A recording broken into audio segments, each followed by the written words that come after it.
присутствуют люди с большим военным опытом, опытом борьбы и жизненным опытом.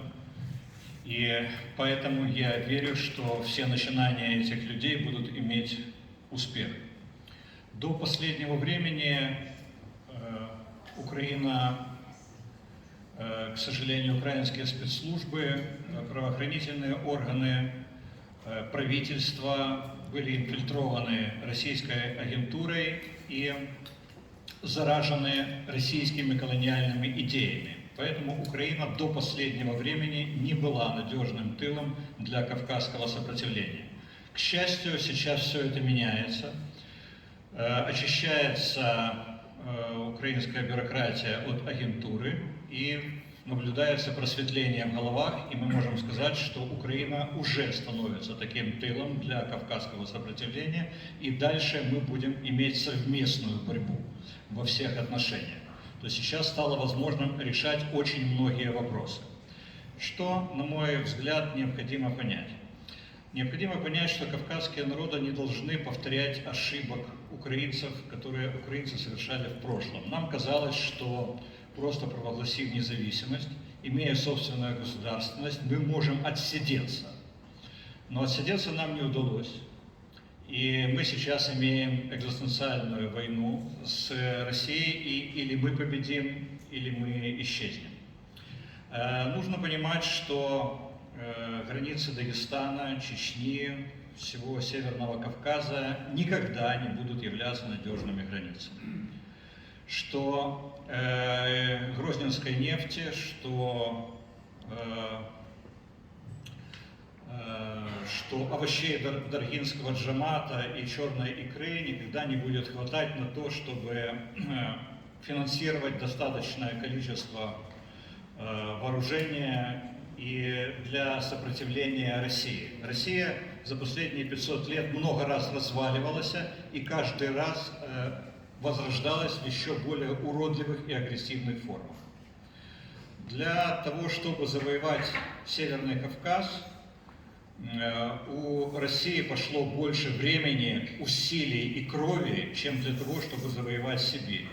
Они лупились головой в эти горы, но они в конце концов завоевали Северный Кавказ. Для того, чтобы перейти на правый берег Днепра, им понадобилось больше усилий, крови и времени, чем для того, чтобы перейти на другой берег Берингового пролива, который отделяет Азию от Америки. Но они таки это сделали, и Украина была завоевана. Мы видим, что они сейчас завоевывают Украину, они всегда будут это делать. И поэтому после того, как Кавказский союз будет провозглашен не в Киеве, а в Грозном и Махачкале, после того, как мы совместно добьемся независимости, то при нашей помощи, при нашем участии, я надеюсь, что вы не откажете нам в этой чести, будет реальная независимость Северного Кавказа и Кавказского союза, надо понимать, что жало не будет вырвано у России, что кто-то должен будет контролировать, и станет вопрос о том, кто будет контролировать атомное оружие, кто будет контролировать месторождение нефти и газа, производство алюминия и металлургии, то есть все то, что дает возможность России финансировать свою войну и свою колониальную политику. Все это контролировать можем только мы. То есть задача стоит в освобождении Северного Кавказа, но безопасность и свобода Северного Кавказа будет возможна только в том случае, если мы совместными усилиями будем контролировать все основные силовые экономические центры Российской Федерации. Иначе нет. Иначе ничего не получится. Я хочу напомнить, что русский народ – это толпа людей, которые забыли собственную национальность. Что если взять каждого русского и поскрести, то окажется, что у него папа из Житомира, а мама из Гудаута.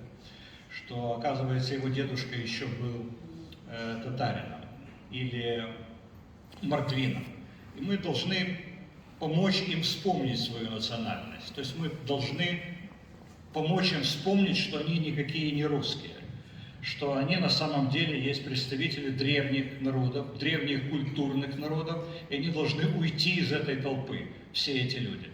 То есть если мы им не поможем этого сделать, то есть если мы не добьемся дезинтеграции Российской Федерации, то есть если мы не сядем над их экономические центры, если мы не возьмем под контроль их ядерное оружие, то мы исчезнем на самом деле. То есть, может быть, развалится и сейчас Российская Федерация в результате поражения в этой войне. Мы точно знаем из прошлого недавнего опыта, что они опять соберутся, опять придет какое-нибудь уродливое правительство, и оно опять начнет нас убивать. Вот для того, чтобы этого никогда не повторилось, мы с помощью Всевышнего должны перестать быть мелкодержавными шовинистами. Конечно, хочется ограничиться только своими горами и только своими степями. Но на самом деле нет. Наша задача намного более обширная, и победа и свобода Кавказа и Кавказский союз не в Махачкале и не в Грозном должен быть провозглашен. Он точно так же, как и независимость Украины, должен быть провозглашен на руинах Кремля. Спасибо.